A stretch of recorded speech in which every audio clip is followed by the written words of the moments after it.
दोस्तों, जब आईपीएल 2017 के एक सुपर ओवर मुकाबले में गुजरात लायंस को मैच जीतने के लिए चाहिए थे 6 गेंद पर 12 रन, तो उस समय क्रीज पर मौजूद थे दो ढाकड़ बल्लेबाज एरॉन फिंच और ब्रैंडन मैकुलम। लेकिन इन दोनों बैट्समैनों के सामने थे दुनिया के सबसे घातक गेंदबाज तो यॉर्कर किंग जसप्रीत बुमराह।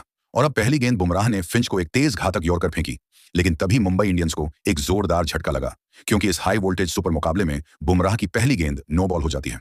और अब पूरे गुजरात लायंस का डग आउट और छलांग मारकर खुशी में खड़ा हो जाता है, क्योंकि अब बुमराह की अगली गेंद फ्री हिट थी और फ्री हिट पर सबको लगा कि फिंच चौका या जरूर निकाल देंगे।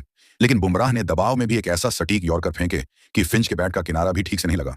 उन्होंने कोशिश तो की विकेट कीपर के ऊपर से गेंद को उठाने की, लेकिन गेंद बल्ले के बिल्कुल नीचे से निकल गई और इतनी बड़ी फ्री हिट पर सिर्फ एक रन बना। अब स्ट्राइक पे आए ब्रैंडन मैकुलम, वो खिलाड़ी जिसे टी20 में गेंदबाज सपने में भी देखने से डरते हैं।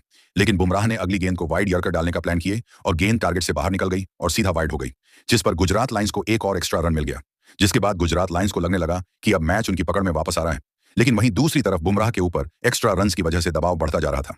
पर बुमराह ने अपना धैर्य नहीं खोया और अचानक से अगली गेंद एक ढांसू स्लोवर डाल दी, जिसे मैकुलम पढ़ नहीं पाए और गेंद सीधे विकेट कीपर के दस्तानों में चली गई और इस तरह इस गेंद पर कोई भी रन नहीं आया। अब बुमराह अपनी लय में वापस आ चुके थे और अगली गेंद फिर से चालाकी भरी सुवा डाली, जिस पर मैकुलम फिर से चकमा खा गए।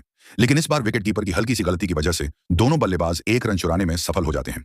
अब स्कोरबोर्ड पर दबाव और खतरा दोनों बढ़ चुके थे और अगली गेंद बुमराह ने फिंच को ऐसी रफ्तार वाली ओर कर डाली कि फिंच का बैट सिर्फ हवा काटता रह गया और यह गेंद डॉट हो गई। गुजरात के लिए अब मुश्किलें और बढ़ गई थी, क्योंकि अब समीकरण था 2 गेंद पर 8 रन और स्ट्राइक पर थे फिंच। लेकिन दोस्तों, उनके सामने गेंदबाज है बुमराह, जो ठीक ऐसे ही मौकों पर अपना असली रूप दिखाते हैं। और अब बुमराह ने 5वीं गेंद गलती से फुल टॉस डाल दी, जिस पर फिंच ने पूरी जान लगाकर शॉट खेला। लगा कि गेंद लंबी जाएगी, लेकिन नहीं, गेंद सीधे फील्डर के पास चली गई और सिर्फ एक रन बना।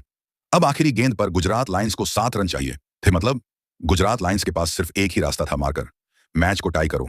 गुजरात लायंस का डग आउट चुप था, स्टेडियम में सन्नाटा था और इसी बीच बुमराह ने आखिरी गेंद 9 यॉर्कर डाली और ना बाउंसर उन्होंने दिमाग से खेला और एक धीमी सटीक स्लोअर गेंद फेंक दी, जिस पर बल्ला तो चला लेकिन सिर्फ एक रन मिला। और इस तरह मुंबई इंडियंस ने इस दिल दहला देने वाले सुपर ओवर मुकाबले को जसप्रीत बुमराह की समझदारी भरी गेंदबाजी की वजह से जीत लिया। जी।